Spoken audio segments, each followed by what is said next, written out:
The mansion on Hillcrest Lane shimmered like a palace made of light, endless glass walls, marble staircases, and quiet hallways that seemed to echo with money.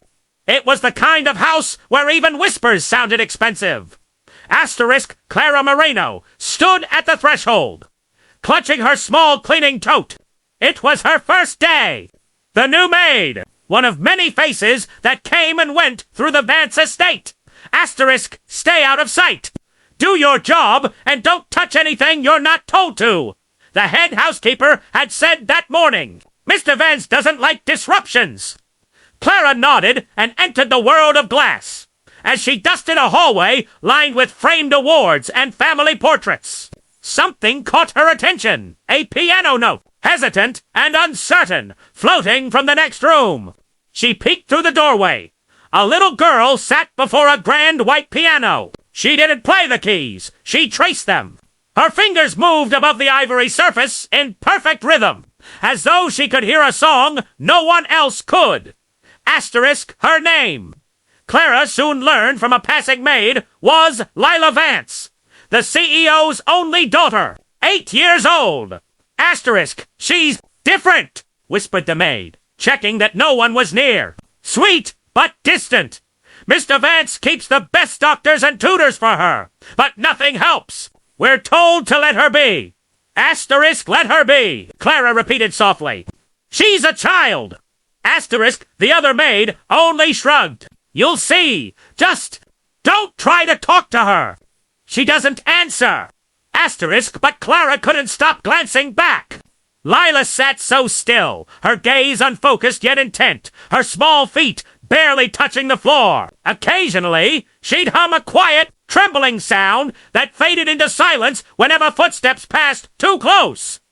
Asterisk, as the day turned into evening, the mansion transformed. Chandeliers lit up like constellations. Staff hurried about with trays of champagne. And the guests, wealthy men and women, in gowns that glittered like diamonds, began to arrive. Asterisk Clara was assigned to serve drinks from her corner of the ballroom.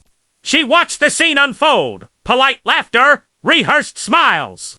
Power deals whispered over wine. Asterisk, and in that world of polished grace and artificial light, Lila appeared again, wearing a pale blue dress. Sitting quietly near the window, alone. Asterisk, no one spoke to her. Not the guests, not even her father, Alexander Vance, who floated through conversations with the ease of a man used to controlling rooms.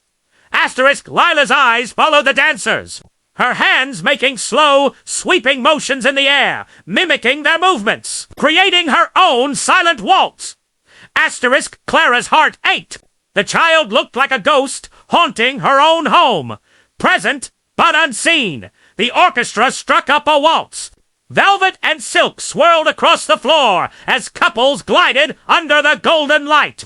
The laughter of the elite filled every corner except the one where Lila sat, small and invisible. Asterisk Clara couldn't take her eyes off her. She was supposed to keep serving, to move silently through the room. But when Lila lifted her hands and twirled them in the air, pretending to dance with no partner, something inside Clara snapped. Asterisk. She set her tray down on a nearby table, ignoring the other staff's startled glances, and walked toward the little girl. Asterisk Lila didn't look up. She was lost in her world, whispering to herself, her fingers drawing patterns in the air. Asterisk Clara knelt beside her. It's beautiful music, isn't it? She said softly. Lila flinched, her fingers freezing mid-motion. It's okay, Clara added quickly, her voice gentle. I like the way you move your hands. It's like the music is inside you. Lila turned her head slightly, not looking directly at Clara, but near her, her eyes wide and uncertain. Do you want to dance? Clara asked. Asterisk for a moment. Nothing. The child's lips parted slightly, as if the word had never been asked of her before. Around them, the crowd laughed and spun, oblivious. Asterisk Clara extended her hand. You don't have to, but I'd love to see how you dance. Slowly, achingly slowly, Lila's small hand lifted and touched Clara's fingers. Clara rose, taking her hand carefully, as though holding something fragile and precious. She didn't pull or lead, she just followed. Asterisk Lila began to move. Not like the others, not graceful, not perfect, but full of feeling. She spun clumsily, stepping on Clara's foot once, then laughed a light, bubbling sound that made Clara's heart leap. Asterisk heads turned. Whispers started. The maid was dancing with the CEO's daughter. Asterisk across the room. Alexander Vance froze mid-conversation. He hadn't heard that sound, his daughter's laughter, in over 3 years. Asterisk, the waltz came to an end. The orchestra paused, unsure whether to continue. The silence in the ballroom was thick until Lila looked up at Clara, cheeks flushed, eyes bright, and whispered in the smallest voice, Asterisk, dance with me again. Asterisk Clara smiled, her throat tightening with emotion.